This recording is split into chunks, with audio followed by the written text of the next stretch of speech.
Bismillahirrahmanirrahim. Assalamualaikum warahmatullahi wabarakatuh. Alhamdulillah.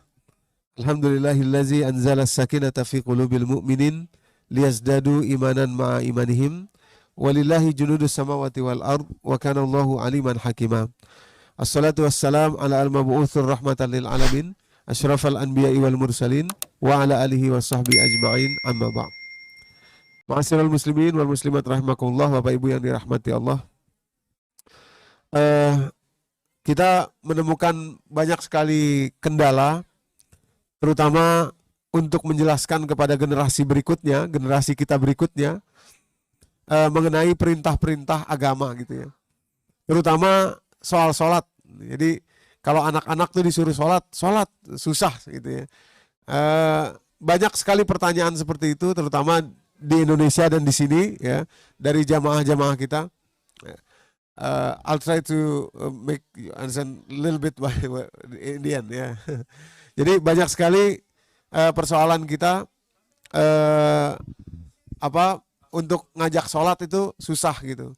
Dan jamaah tuh tanya gitu ke saya, gimana caranya Ustadz, gimana caranya.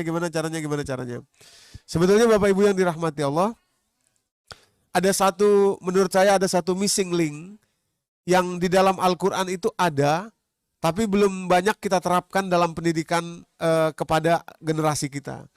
Yakni bagaimana di dalam Al-Quran itu Allah banyak meletakkan jejak atau kata kunci, yakni kaifa, bagaimana atau kenapa, why. Jadi banyak hal yang ada tanda tanyanya yang membuat kita untuk meneliti. Misalkan kita ambil contoh, misalkan sebelum masuk ke sini, misalkan ada kalimat yang sering kita hafal insya Allah dalam surat Al-Ghasyiyah.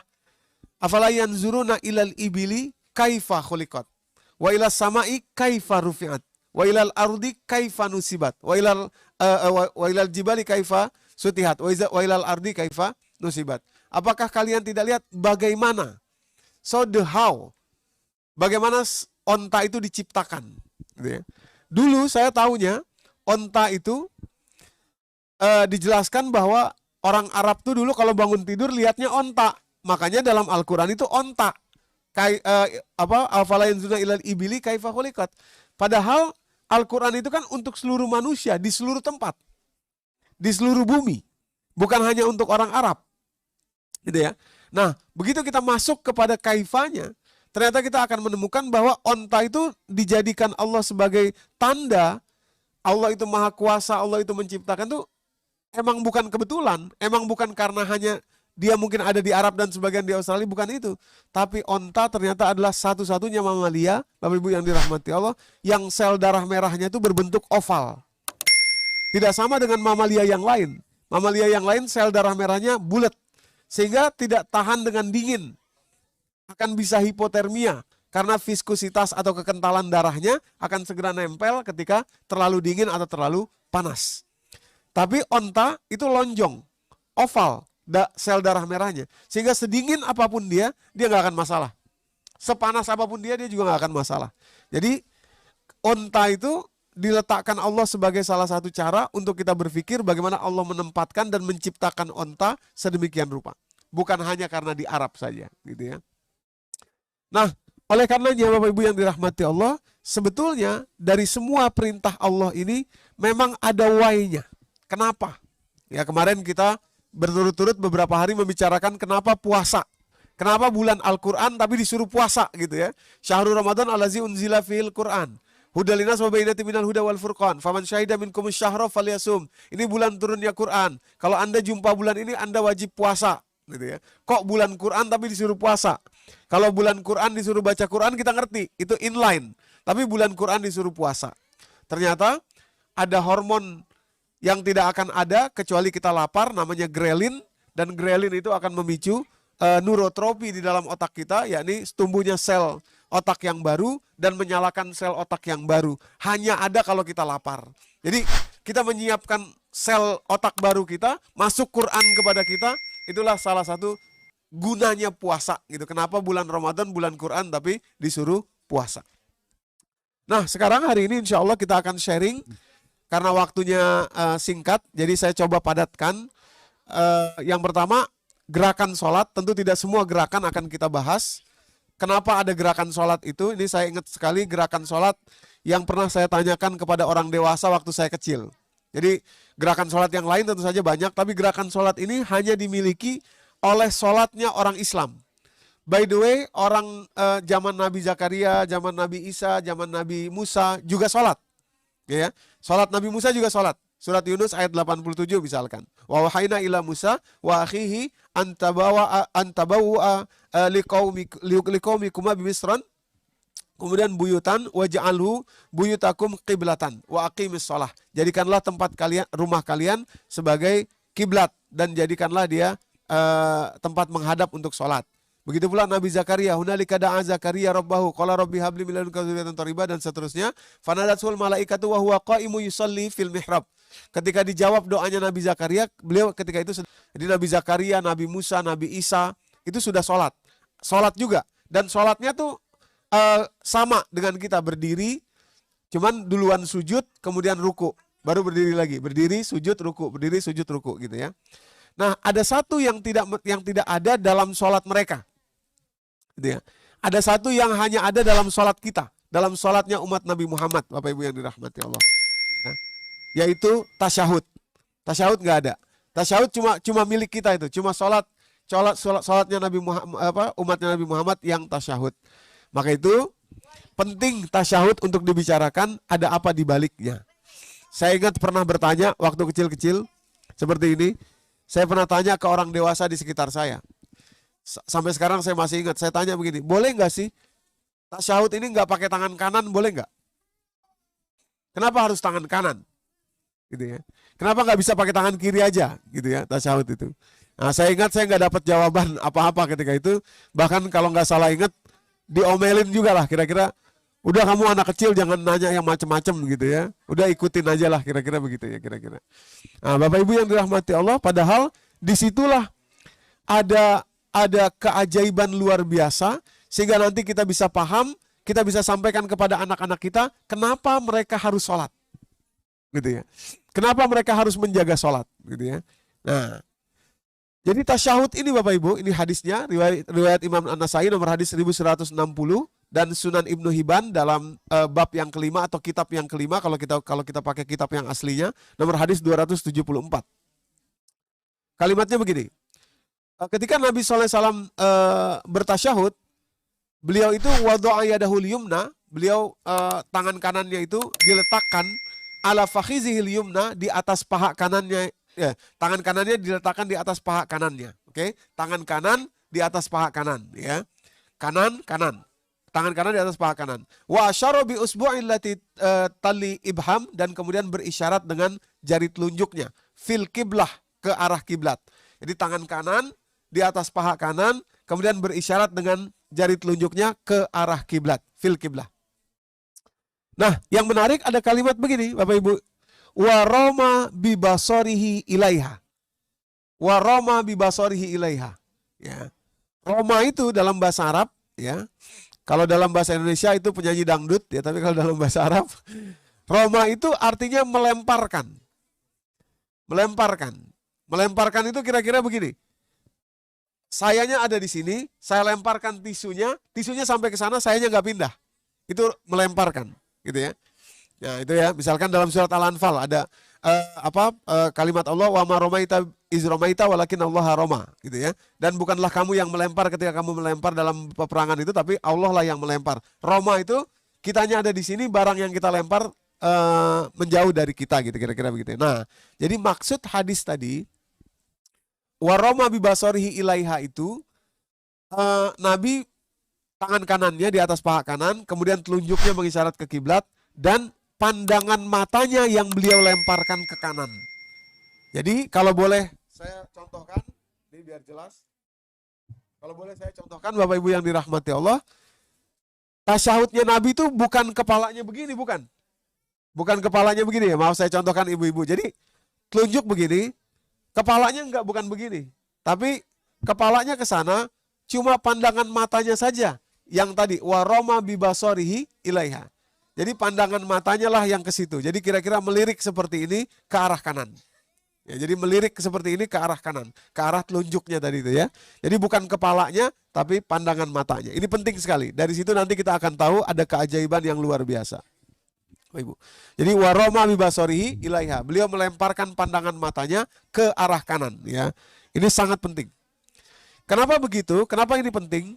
Nah, Bapak Ibu, ini ada penelitian yang dilakukan di UCLA ya, di University of California Los Angeles.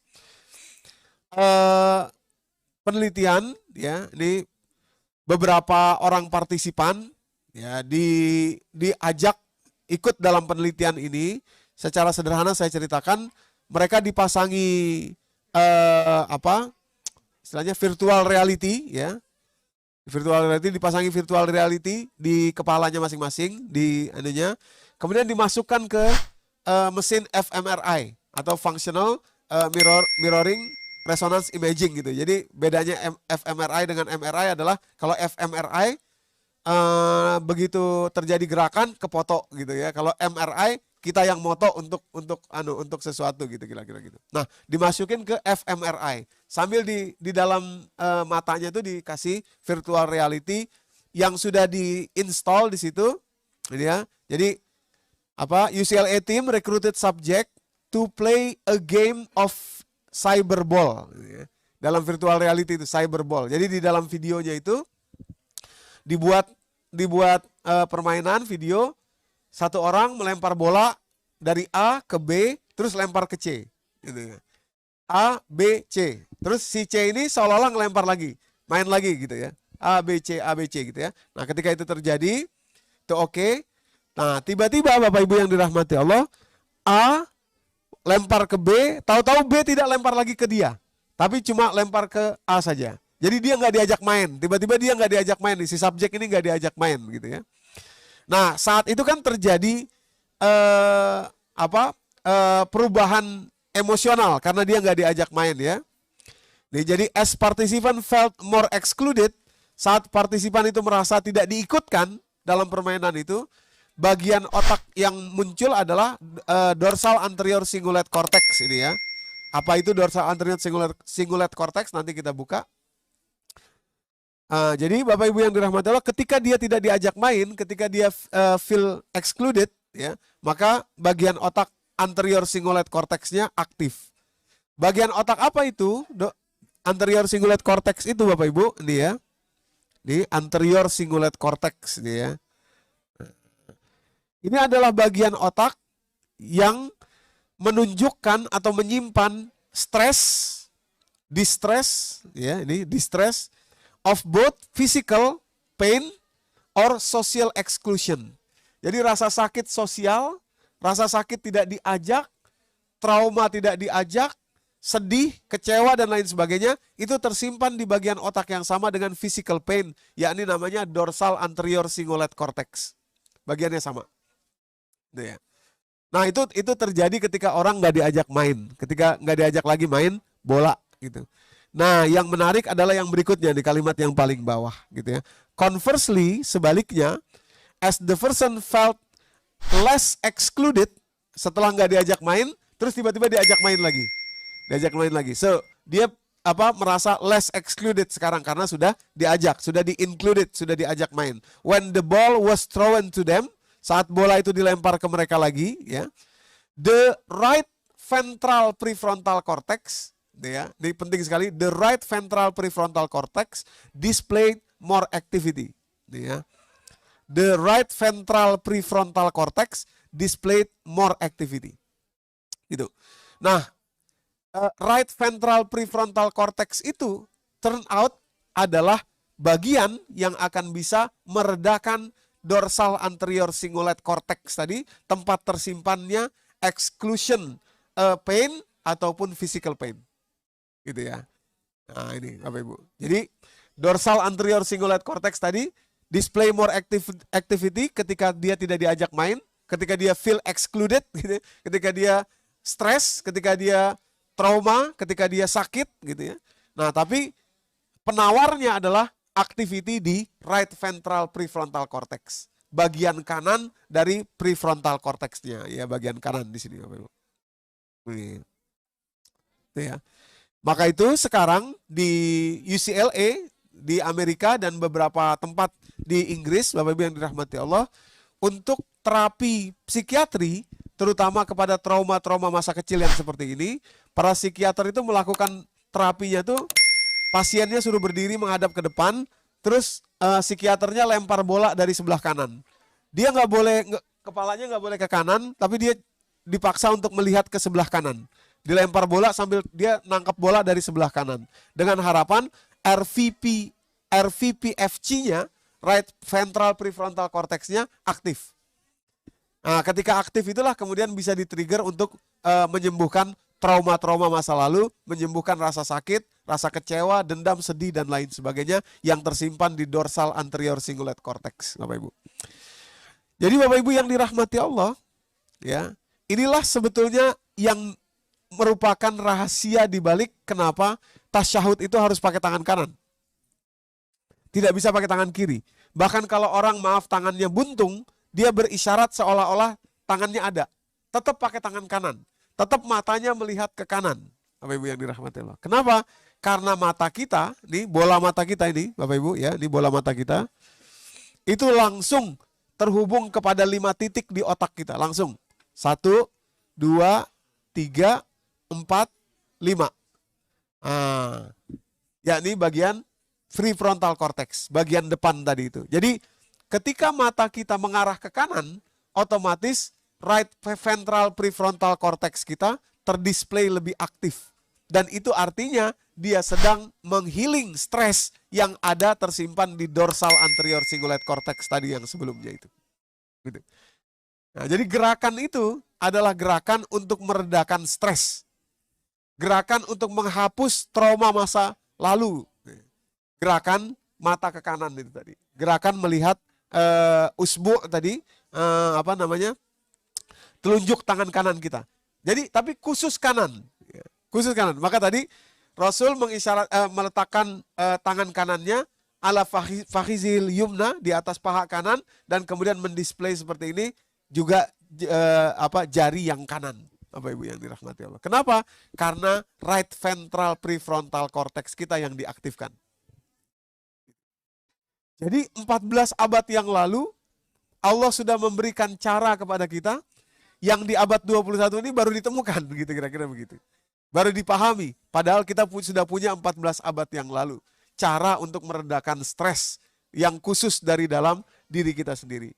Maka itu kepada anak-anak kita, Bapak Ibu, ini bisa kita sampaikan bahwa sholat itu manfaatnya untuk mereka. Bukan untuk Allah. Untuk Allah tuh kalau kamu tidak sholat, Allah itu tidak akan berkurang keagungannya, kehebatannya nggak akan berkurang gitu ya. Kekayaan Allah tidak akan berkurang kalau kamu nggak sholat. Tapi kalau kamu tidak sholat, salah satunya nanti kamu tidak tasyahud, kamu tidak punya cara yang sangat efektif untuk meredakan beban-beban mental yang mungkin saja tertanam di dorsal anterior cingulate cortex kamu. Itu Bapak Ibu. Ya. Maka itu tumak ninah dalam sholat termasuk dalam tasyahud ini penting sekali.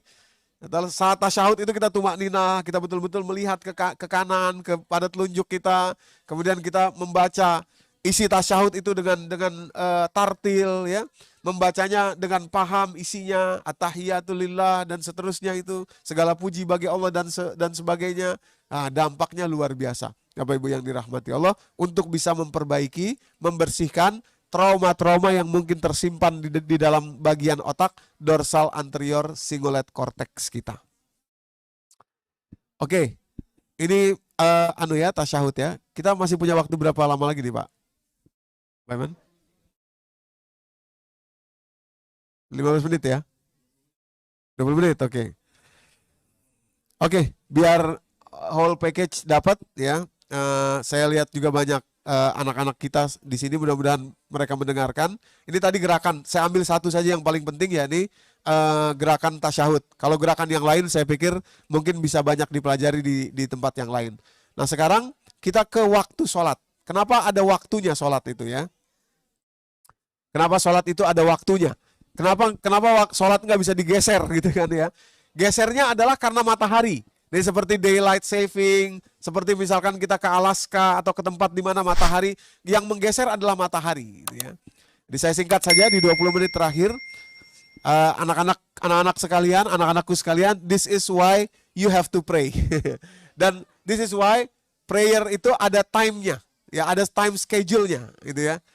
Dan by the way, anak-anak sekalian, kalau saya ditanya ya oleh orang, sayangnya nggak ada yang tanya sama saya. Kalau ditanya begini, Doni, kamu kenapa jadi orang Islam?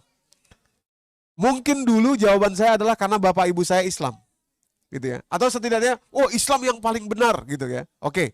Tapi kalau sekarang jawaban saya, salah satu jawaban teratas saya adalah karena hanya di Islam ada sholat 5 waktu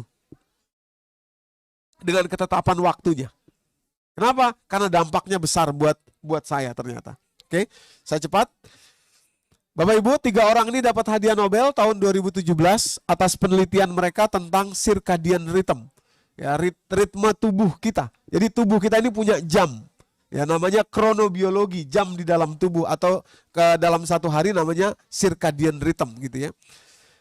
Penelitian itu menghasilkan Nobel karena lebih detail meneliti tentang satu protein sel yang ada di bagian otak namanya suprachiasmatic nucleus di bawah hipotalamus kita di otak kita ini yang merupakan komandan semua organ tubuh kita. Komandannya di sini. Nah, ini ya saya lingkari di sini ya.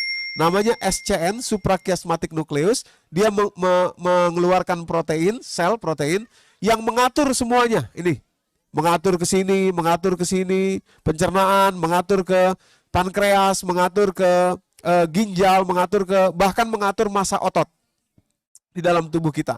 Jadi semuanya diatur dari SCN ya, Bapak Ibu. Nih, ada gambar yang lebih jelas mungkin ini. Nah ini, jadi jantung kita kapan dia berfungsi, bagaimana fungsinya dalam satu hari ini ya di jantung. Nah, kemudian jam kerjanya gitu ya. Bahkan imun sistem tubuh kita juga diatur, kendalinya dari suprachiasmatic nucleus namanya yang ada di bawah bagian otak hipotalamus kita di sini. Ya, SCN namanya ya. Ibu. Pankreas ya, kelenjar adrenal yang ada di atas ginjal kita, ya, massa otot kita, liver kita, semua diatur, komandannya adalah SCN itu. Ya, komandannya SCN. Nah, SCN itu Bapak Ibu, dia hanya akan bekerja kalau ada paparan yang sesuai dari matahari nih, ya, dan malam hari, gitu ya. Jadi kalau dia kehilangan koneksi sama waktu matahari, dia kehilangan kerja juga tuh. Ya. Banyak penelitian sudah dilakukan, ya, bagaimana kalau orang kehilangan sambungan, ya, dengan dengan matahari, dengan malam. Jadi ada orang yang masuk ke dalam gua selama 45 hari, ada yang masuk ke basement apartemen gak keluar-keluar selama 40 hari lebih juga. Itu di Jerman 1969. Tadi di Amerika Michel Chiffre, orang berkebangsaan Prancis, tapi melakukannya di Amerika 1971 gitu ya. Yang terjadi apa? Yang terjadi adalah rusaknya sel di dalam tubuh. Itu hitungannya adalah 2,5 kali lipat. Ini saya cepat aja. Jadi 2,5 kali lipat sel orang jadi lebih tua ketika dia tidak terhubung dengan baik kepada matahari dan alam ini. Jadi dia nggak tahu ini jam berapa. Jadi dikurung di basement gitu ya. Itu selama 45 hari sel tubuhnya lebih tua 2,5 kali lipat dari 2 hasil penelitian itu. Nah, jadi Bapak Ibu yang dirahmati Allah, sebetulnya sholat itu adalah, ya, sholat itu adalah penghubung. Ya, diambil dari bahasa Arab, sila, nih akar katanya, sholah, ya. Kita tahu ada kalimat silaturrahim misalkan. Silaturrahim itu artinya menyambungkan rahim, gitu ya. Menyambungkan rahim. Kalau seperti ini namanya silatul ukhuwah nih. Jadi kalau kita bikin acara bagusnya jangan silaturrahim, karena silaturrahim itu menyambungkan rahim. Misalkan sepupu ketemu silaturahim, satu nenek ketemu silaturahim. Kalau kita silatul ukhuwah, persaudaraan. Dan silatul ukhuwah itu lebih tinggi daripada silaturahim. Karena kalau silaturahim boleh jadi ada yang bukan Islam. Ada yang kalau ikhwah sudah pasti mukmin. Innamal mu'minunal ikhwah. Orang beriman itu bersaudara. Silatul ukhuwah namanya, menyambungkan ukhuwah. Lah, sholat Bapak Ibu adalah menyambungkan. Menyambungkan apa? Tentu saja spiritual kita kepada Allah, tapi dalam hal ini juga tubuh kita. Sel-sel di dalam tubuh kita dengan suprachiasmatic nucleus tadi, agar dia tahu ini sudah waktunya bekerja. Nah, ini sudah waktunya bekerja. Suprachiasmatic nucleus tadi Bapak Ibu. Jadi ketika kita membiasakan sholat, ya, sholat zuhur kita sholat, walaupun keadaan mendung, keadaan tidak ada matahari, tapi tubuh kita tahu bahwa ini jam yang sama seperti yang kemarin. Gitu. Dan itu tidak dimiliki oleh orang yang tidak sholat. Gitu. Itu nggak dimiliki oleh orang yang nggak sholat. Karena apa? Karena kita melatihnya terus. Ya, jadi sambungan itu luar biasa. Sehingga mengajarkan kepada tubuh kita, kepada suprachiasmatic nucleus kita untuk menjaga ritmenya dengan baik. Gitu. Kalau orang tidak sholat terus-menerus, suprachiasmatic nucleusnya tidak dilatih bahwa ini waktu tertentu. Nah, misalkan datang masa winter misalkan, gloomy, gelap semuanya, tidak ada matahari misalkan. Ini bisa kehilangan. Sel-sel dalam tubuh tadi bisa rusak. Tiba-tiba kalau datang summer yang panasnya luar biasa, apalagi di Australia yang kadar panas mataharinya tuh lebih karena mungkin beberapa hal gitu ya, itu bisa menyebabkan kanker yang lebih cepat daripada di belahan bumi yang lain. Itu sebabnya data menunjukkan, Bapak Ibu yang dirahmati Allah, data menunjukkan ini negara dengan penderita kanker terbanyak di dunia, ini secara sederhana aja kalau kita klik Google tuh ya. Nomor 1 Australia. Ini. Nomor 2 Selandia Baru, ya. Dan berturut-turut negara-negara yang kita tahu secara gaya hidup mereka banyak exercise, banyak olahraga, banyak nge-gym, banyak lain sebagainya gitu ya. Nah, kan harusnya lebih sehat kan gitu ya. Nah, tapi tidak sehat selnya. Yang tidak sehat selnya. Kenapa? Karena sel tadi kehilangan waktu kerja. Apalagi di tempat yang perubahan cuacanya bisa sangat ekstrim. Itu sangat ekstrim. Gitu ya. Ada bercandaan 1 hari bisa 4 season gitu kan ya. Hari bisa 4 season. Jadi itu mempengaruhi sensor tubuh kita, mempengaruhi suprachiasmatic nucleus kita. Gitu ya. Nah, cara yang luar biasa adalah dengan menjaga sholat. Itu untuk sel tubuh. Kita baru bicara tubuh aja, bicara sel tubuh. Kita belum bicara lagi soal ketenangan hati, spiritualitas dan lain sebagainya, belum. Baru bicara soal sel tubuh saja Bapak Ibu yang dirahmati Allah, ya. Nah, jadi kira-kira mungkin itu saja yang bisa saya sampaikan. Jam 6 kurang Pak. Jam 6 berapa kita buka Pak? Lewat 5 ya, oke. Ya, jadi mungkin itu saja yang bisa saya sampaikan. Sebetulnya masih banyak lagi secara detail kenapa sholat zuhur jam segitu, kenapa sholat asar jam segitu, kenapa sholat maghrib jam segitu, kenapa sholat isya jam segitu, kenapa sholat subuh jam segitu. Itu semua punya maknanya. Dan circadian rhythm ini adalah penelitian yang dilakukan bukan oleh orang Islam. Jadi objektif. Peneliti itu hanya meneliti circadian rhythm di dalam tubuh kita saja. Kira-kira begitu ya. Bukan meneliti karena ingin menunjukkan Islam, bukan. Oke. Terakhir, ini tidak kita bahas mungkin karena waktunya nggak cukup. Terakhir saya ingin kasih tahu aja sedikit bahwa Al-Quran itu Pak, Bapak Ibu, menunjukkan sholat zuhur adalah sholat pertama dalam 1 hari. Gitu ya. Saya dulu berpikir sholat pertama dalam 1 hari itu adalah sholat subuh. Bukan, sholat zuhur. Dari mana dalilnya? Quran surat ke-17 ayat 78. Penyebutan awalnya itu bukan sholat subuh. Aqimis sholah liduluki syamsi. Dirikanlah sholat dari tergelincirnya matahari. Maksudnya sholat zuhur. Aqimis sholah liduluki syamsi. Zuhur. Dan asar gitu ya. Ila ghasakil lail. Sampai kemudian nanti malam. Wal Quran al-fajr inna Quran al-fajri kana masyhuda. Jadi menarik, rupanya sholat zuhur ini penting. Bahkan terpenting dalam 1 hari. Kalau kita lakukan kemudian di awal waktu, Bapak Ibu yang dirahmati Allah. Kenapa demikian? Ya. Dan dari situlah kita paham sholat zuhur adalah sholat satu-satunya yang secara implisit Allah ajarkan kita untuk dilakukan di awal waktu. Di latihannya 1 minggu 1 kali. gitu ya.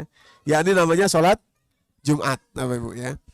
Kenapa begitu? Ini ada pengetahuan sederhana saja tentang hormon kortisol tubuh seseorang yang merupakan hormon stres.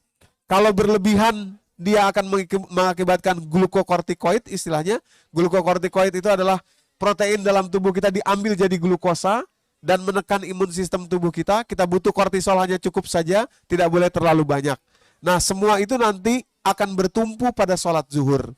Ini jurnal yang sudah sangat umum, bisa di-download di mana saja. Ini jurnal kortisol orang normal, orang sehat. Sebelahnya, jurnal kortisol orang dengan kronik stres. Kronik stres itu nanti akan menghasilkan, maaf ya saya gambarnya, glukokortikoid ini ya. Kortisol terlalu banyak, glukokortikoid, stress response system. Ini Bapak Ibu ya, stress response system. Nah itu semua bertumpu pada sholat zuhur. Jadi kalau kita perhatikan ada grafiknya di situ. Orang normal, orang sehat, ketika jam 12 kurang lebih, yakni dalam waktu sholat zuhur, jam 12 kurang lebih ya tentu saja fluktuatif, bergantung mataharinya gitu ya. Itu hormon kortisolnya berada di level 3. Langsung turun dari tadi jam 6 pagi ada di level 7 atau di level 7,5 di sini. Gitu ya. 7. Jam 12 saat sholat zuhur itu langsung harus turun di level 3. Karena turun di level 3 nanti jam 18 dan jam 21 sudah mudah turunnya. Sehingga nanti waktu kita istirahat jam 21 ke atas, hormon kortisol sudah rendah, hormon melatonin yang membuat kita tidur dengan deep sleep, itu dengan mudah bisa diasup oleh tubuh kita. Tapi kalau kortisolnya masih banyak, hormon melatoninnya tidak bekerja dengan baik, sehingga tidurnya tidak deep sleep. Gitu ya, oke.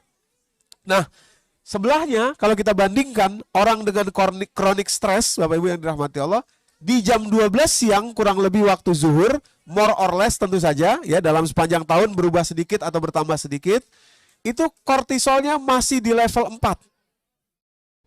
Masih di level 4. Maka itu kalau kita sholat zuhur di awal waktu, segera kita menurunkan kortisol kita. Dari wudhu saja, ya, dari ujung-ujung dari ujung-ujung saraf kita itu sudah menurunkan, meredakan kortisol. Apalagi kalau kita sujud. Maka itu juga kalau kita perhatikan sholat zuhur adalah sholat dengan sunnah rawatib terbanyak. Kalau mau kita lakukan 8 totalnya. Bapak Ibu yang dirahmati Allah.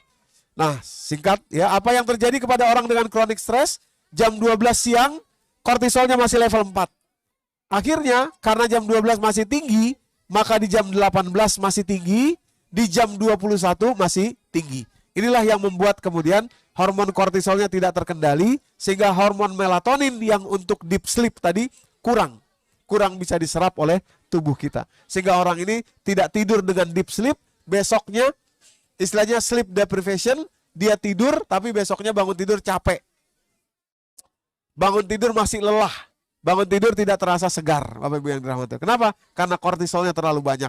Ya. Kortisol terlalu tinggi itulah yang menyebabkan melatonin tidak bisa masuk, Bapak Ibu yang dirahmati Allah. Nah, jawabannya ada di mana? Sholat zuhur di awal waktu. Sholat zuhur di awal waktu, Bapak Ibu yang dirahmati Allah. Penting sekali sholat zuhur. Saya pikir ini saja mungkin yang bisa saya sampaikan. Bekal kita untuk menyampaikan kepada anak-anak kita bahwa sholat itu it is more of your needs. Kebutuhan kalian, bukan untuk maksudnya Allah itu tidak perlu itu. Allah tetap maha kaya kalau kamu nggak sholat. Allah tetap maha agung kalau kamu nggak sholat. Tapi kalau kamu tidak sholat, kamu kehilangan banyak hal untuk dirimu sendiri. Nah, sehingga anak-anak kita insya Allah akan menjaga sholatnya dimanapun mereka berada insya Allah. Allah alam bisawab, billahi taufiq wal hidayah. Wassalamualaikum warahmatullahi wabarakatuh.